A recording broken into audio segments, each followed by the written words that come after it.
Hey everyone, welcome to my studio. In last week's video, I ended by making these two mosaics using this special filati that I have that has the orange and the yellow in it, and even a little bit of red in the middle.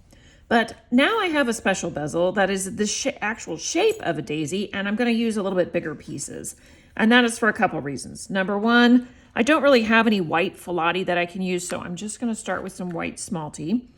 And fortunately, I did pull some yellow filati that would be good for the center. So I'm going to be making a daisy. And then here's the fun thing.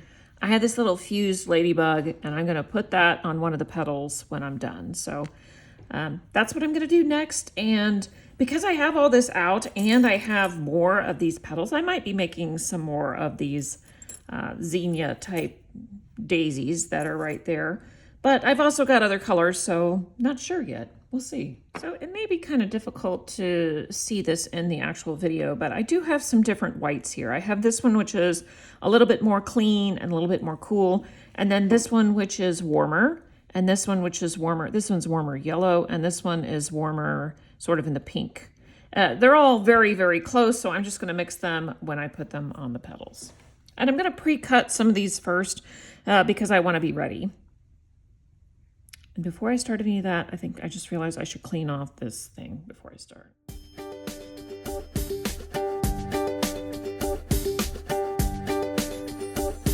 I'm mixing up some black Apoxie Sculpt. And on the container, it does give you instructions to wear disposable gloves. You mix equal parts A and B. And then I just mix them together by hand for 2 minutes. I've got a clock right here, so I'm watching the clock. And then you let it rest for about 5 minutes before you start working on it. And it says that right on the container for better handling. Once I've got it in the bezel, it says right here 1 to 3 hours. I think it's more like 1 to 2 hours personally. I've never gone past that because it starts to stiffen up at that point. But there's more instructions on here about cleanup and whatnot. That's just the basics of how to mix it.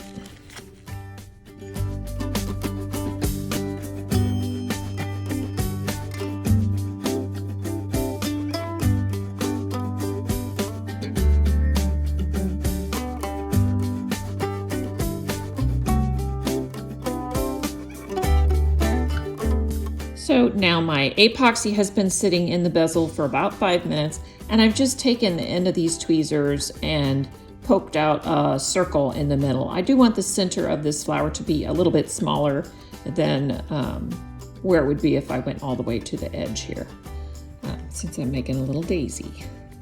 And I'm actually going to start by placing the ladybug. I think I want to put it so it's right about there.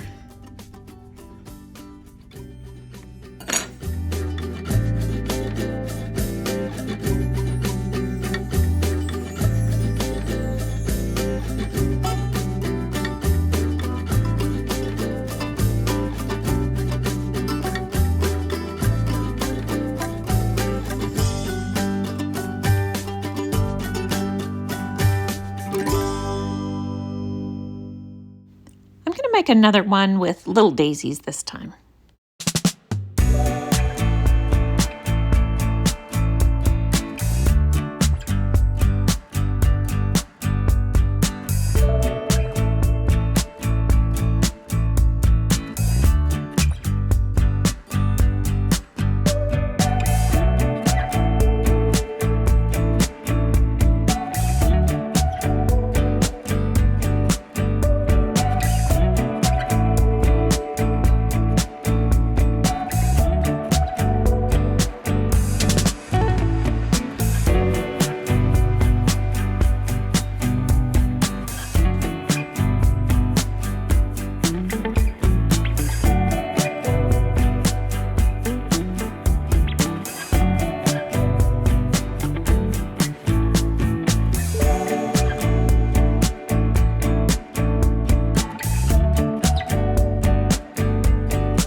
ones that I've made. I made 3 with yellow petals and I made 3 with white petals. And now I have a really big bezel base that I'm going to use, and I'm going to combine them and put both of the flower types in there. And I might even add some other ones that I have here. I have some itty bitty flowers from DiMosaico, shaped flowers. They're pretty small, but I think they look nice at the bottom and around the edges. So let me get after it.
I'm ready to tackle my Angelique tulips again. I'm going to start in with the stems and these buds, which over here is where they are. So I've got my green scrap glass out and I pulled some.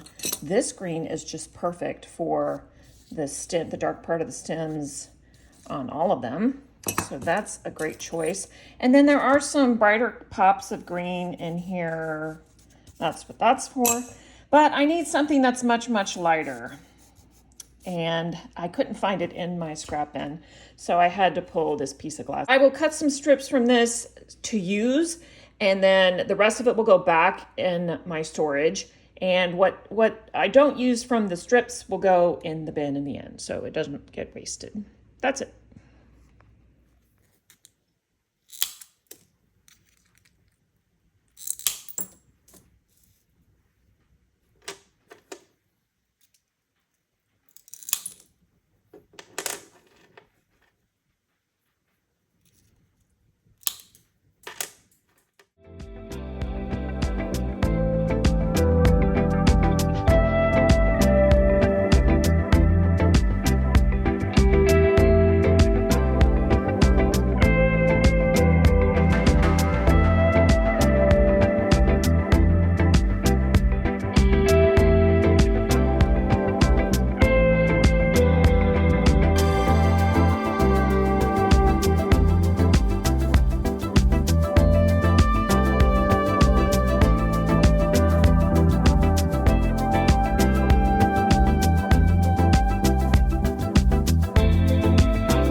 The leaves in, I reached the edge, and then I remembered that I want to paint this before I get to the edge. I want to paint it white, I've decided. So I've got some acrylic paint and titanium white. I'm going to be painting the edge because I just don't want that natural color. I want white. Because I want to go all the way down to the edge, I am propping up the whole thing with a bead bin, just so that it doesn't touch the table until it's dry.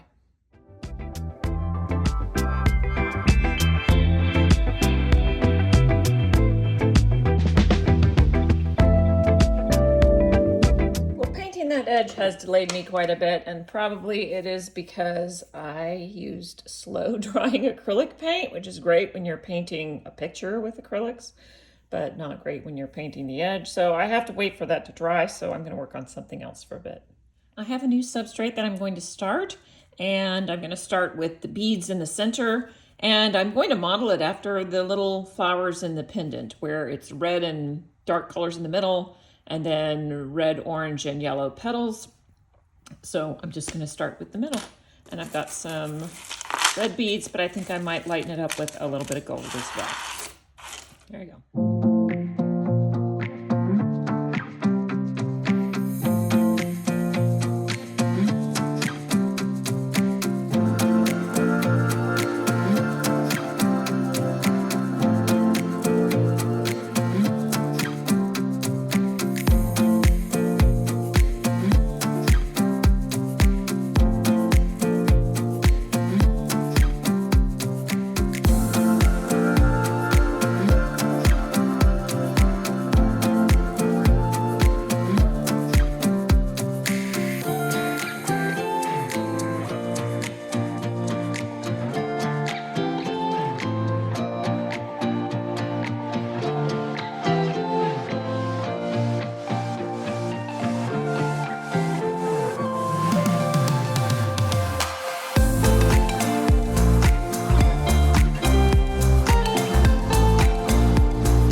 With this flower, this zinnia that I'm making, and I have some gorgeous texture here, and then this color here I have put in, and to me it is very flat because it is flat. And now I am going to put the yellow in, and I'm going to mix it up a little bit. So what I've done is I have pulled some yellow tessera, some of which is donated. These are all donated. I think I purchased that a long time ago. That one's mine. This was donated. These are some little tiles, and this is cathedral glass, which I don't use a whole lot, but I think it might look nice because it's got a pretty yellow color. So I'm going to be mixing up all of those different things, and it should give some depth and interest and extra sparkle to this yellow part that I'm putting on there, especially these mirror tiles and some of the brighter yellows. Here I go.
ready to grout this.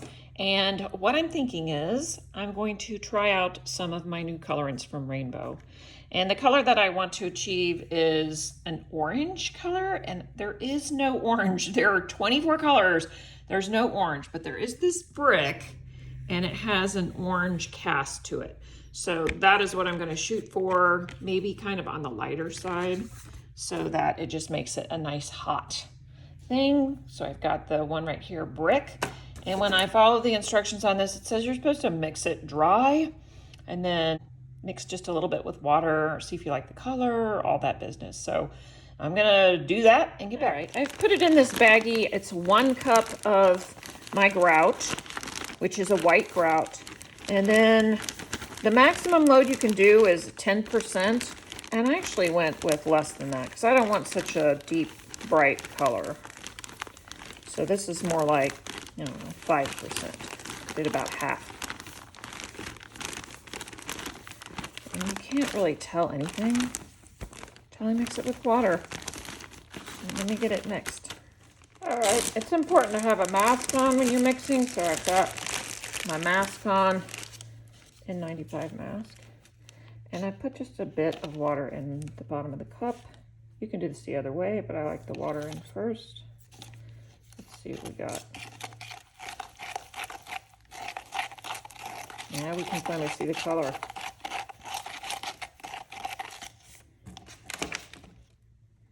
I might add some yellow to it.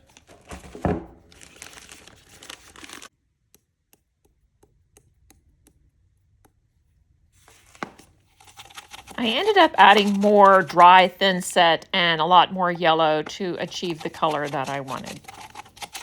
All right, I'm going to be spreading it in, and I am going to do it by hand without taping this off, which means I have to be really, really careful. And in order to not contaminate this beaded area, I have to always press away from and wipe away from the center. And a lot of people ask about this blue tool. It is made by Kemper Tools, and it is called a finishing tool for ceramics. It's made for ceramic artists when they're smoothing out their clay, but I really like it. The blue one is different than the black one, so the flexibility is different. So make sure if you get one from Kemper, you get the blue one. That's it.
This mosaic off, I painted the edge orange to match the grout that I used, and then I kind of went crazy and painted the whole back, and then I wired it. So now it's ready. I have an exhibit coming up, and I already have this big sunflower, so I thought it'd be nice to make another one that's kind of similar just to go on the wall. That's it. I was able to come back to the tulips and finish the stems here, and even start in on the background a little bit, which is great. That's putting it together. Thanks for watching. See you next time.